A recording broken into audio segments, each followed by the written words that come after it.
Thanks for listening to the ArtTactic Podcast. I'm your host, Adam Green.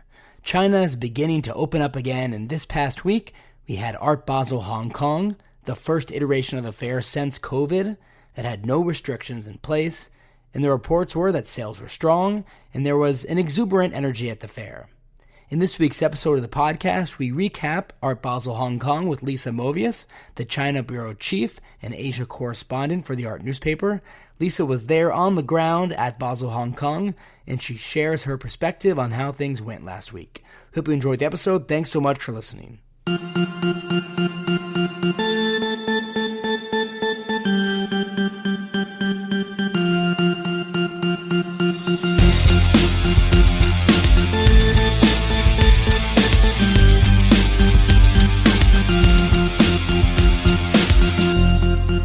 Lisa, thanks so much for joining us. It's such a pleasure to be back, Adam. So Art Basel Hong Kong was officially back with no COVID restrictions in place. What were the local expectations from the art world there heading into this year's fair? Well, Hong Kong art scene was very eager to strut their stuff, and I think they definitely did. There was a lot of organization leading up, not just from the fair, but from the whole art community there. The galleries, particularly through the Hong Kong Art Gallery Association, really put it together to organize things geographically and put on like 70 shows throughout the city is what I heard. But of course, also the fair itself and all the parties and a lot of museum shows and parties and the auction houses having lots of events as well. So everyone really put in a lot of time in the past few months to show Hong Kong at its best and to reassure everyone that the city is still going strong. I think the rest of the world was really curious to see what has happened to Hong Kong and how changed it is from the last 3 years of zero COVID. And, for the rest of the art world, and especially the Asian art world, Hong Kong is so important as sort of the perennial gateway to Greater China, but also to East Asia and even to Southeast Asia, because for many decades it's also had a really big Southeast Asian and especially like diaspora Chinese and Southeast Asia market. So it really plays a lot of roles that really can't be replaced by anywhere else that we've really needed it to come back to. And so did the fair and the vibe at the fair feel like pre-COVID times? What was the ambiance like? I wouldn't say it's quite before COVID began because you can't go back in time, can you? But it was really joyful and ebullient and full of reunions and big hugs and happy faces.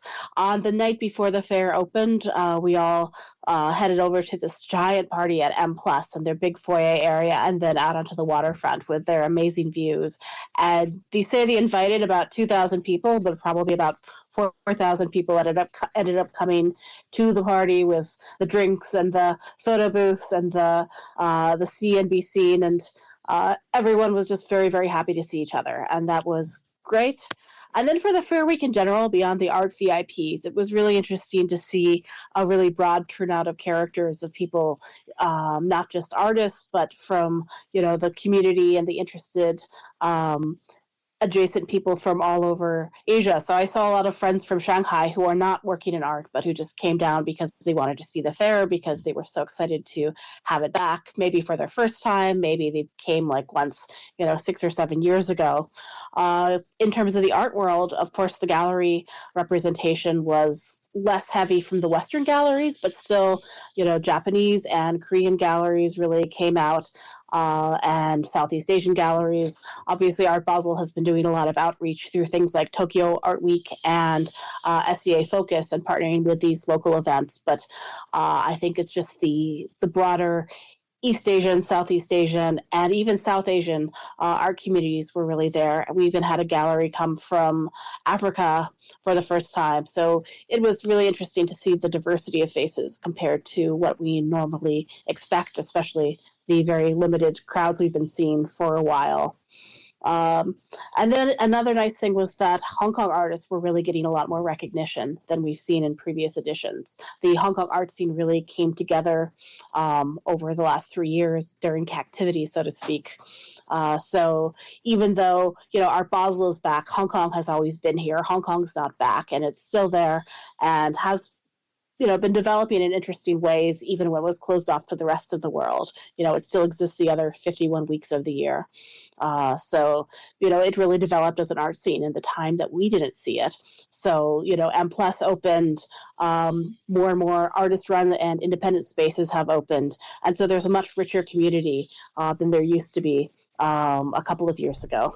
And so let's actually get into the fair and some of the sales that happened there. Overall, how were sales at the fair this year? And did the local economic and or political conditions have any impact on that? So, obviously the big galleries had big sales, as they do every year. But what I'm hearing from smaller galleries is that, there are a few rumors of sold out booths, but on the average, it was so-so, but that was okay. It was adequate. It was what people needed, and especially in terms of just getting things reboosted, it didn't have to be great.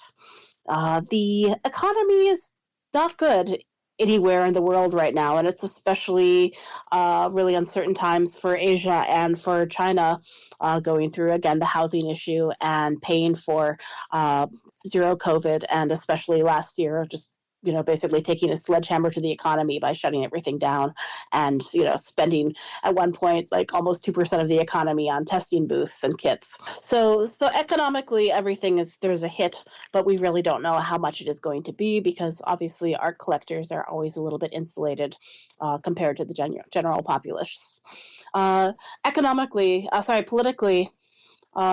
Politically speaking, everyone saw the reports of the Winnie the Pooh horror movie getting censored, and the Sogo piece by Patrick Amadon, No Rioters, getting censored. But those are things that would have been censored 5 years ago. They're not really good indicators of what the situation is in Hong Kong.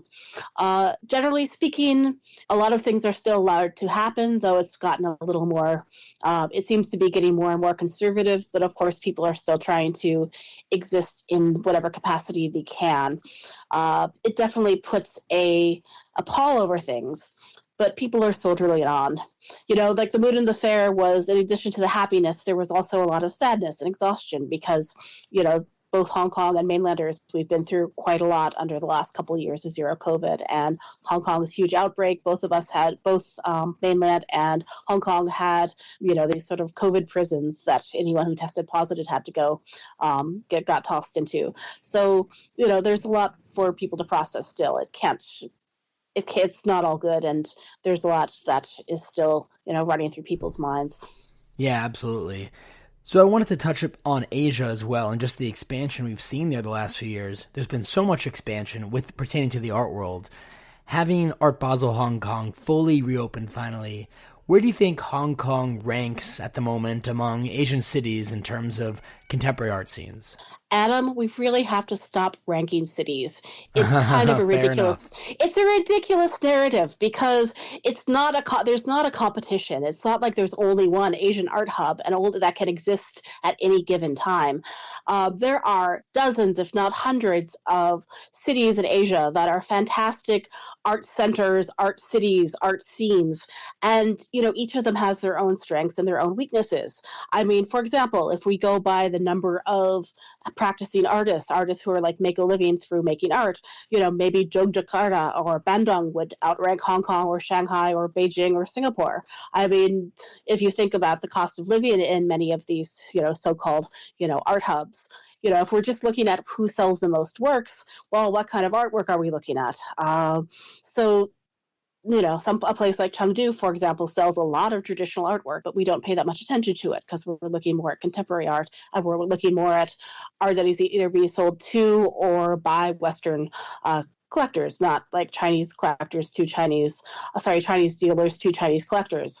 So, there's a lot of different things to take into account if you're trying to, quote unquote, rank or establish who's the top hub in a competition. Again, it's like someplace like Korea has an interesting cultural scene and vibrant, contemporary art world, excellent institutions, excellent artists, excellent collectors, but it's still very, very small and not so great at interacting with the rest of the world in the same way that a place like Hong Kong or Shanghai is. Singapore is interestingly situated for the rest of Southeast Asia, and the place in Southeast Asia that the rest of the West is more familiar with in terms of like language and customs. But it doesn't have a very strong collector base. It has to draw from the rest of Southeast Asia, and maybe people in Bangkok would rather buy in Bangkok, or people in Jakarta would rather go to the art festival in Jogja when they can buy directly from studios. So there's all these different factors, and politics is one of them. Economics is another. Ease of getting visas, ease of travel is all a factor. So, we have to stop thinking in terms of ranks and instead of each individual city's strengths and weaknesses. Hong Kong's always going to be important. Hong Kong has been important for decades, and it will be important for decades. It has the tax-free status. It has, once again, the easy transit has been restored, and that will become more so as their number of flights are increased. The last couple of years, in addition to really a proliferating of artists and spaces in the community there, M+ has finally opened. The Hong Kong Museum of Art has reopened. You have a couple of years ago, you got the excellent privately backed nonprofit space Taikun, which has a wonderful LGBTQ show running for a few more days, and that was on during ABHK. So, Hong Kong has these strengths, and especially now with these institutions that have been really set up to last for decades and decades, in terms of both fundings and structure and how they have planned ahead. So I think that you can really be hopeful for Hong Kong. The institutions and the art world in Hong Kong is going to outlast the current milieu and still be strong for the coming decades, I think. And so we've touched on Hong Kong and other parts of Asia. I wanted to ask you about mainland China and how things are there at the moment. Has the art scene returned to a similar place as Hong Kong? Are there still restrictions or other things preventing it from returning to somewhat of a pre-COVID times? How are things there at the moment? The mainland was harder hit by the restrictions in some places, anywhere we had like a hard lockdown like Shanghai or smaller cities. And especially last year in Shanghai, we had the very dramatic and ridiculous shuttering of the two entire fairs because of one case of COVID and dealers being hauled off to quarantine, and people just like running from the fair, being worried about getting caught up in quarantine. So something like that is going to be difficult to come back from, but obviously that period is ended. That's not going to be something that happens again. The government here is eager to go back to, quote unquote, normal, whatever that means, or their version of normal. But yeah, there's a rebuilding, including of people's trust. So mid-March, the government announced that tourist visas would be going back to normal, and in theory they have, but it's still a little bit complicated for people to apply. But business visas have gotten back to pretty easy to get.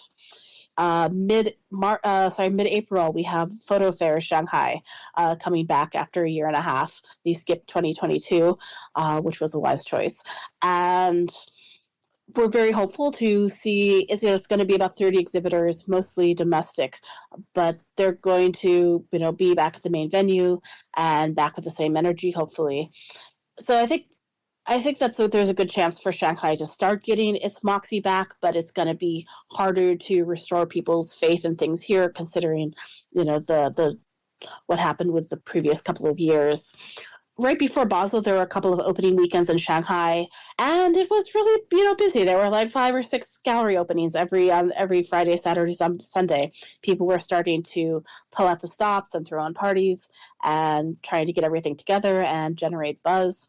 So there's still trauma, but, no major galleries have closed in mainland China. So the thing to remember, people tend to see Hong Kong or mainland China as black or white, good or bad, open or closed. But especially when it comes to things like censorship, yes, there's political repression. Yes, there's censorship, and it's not good. But people who have chosen to remain and try and, keep a cultural scenes here going are still finding ways to work in the cracks. It's a gradient, or, there are layers of things. And, as long as you avoid certain topics, you can navigate with others. And, it's worthwhile to still engage with art scenes here because, it's such an important part of the world. It's such a huge, percentage of humanity, and it's still a really vibrant culture, and people are still like doing their best to soldier forward and have a lot to say, and they want people to come and listen to them and come understand how complicated but also how alive things are here.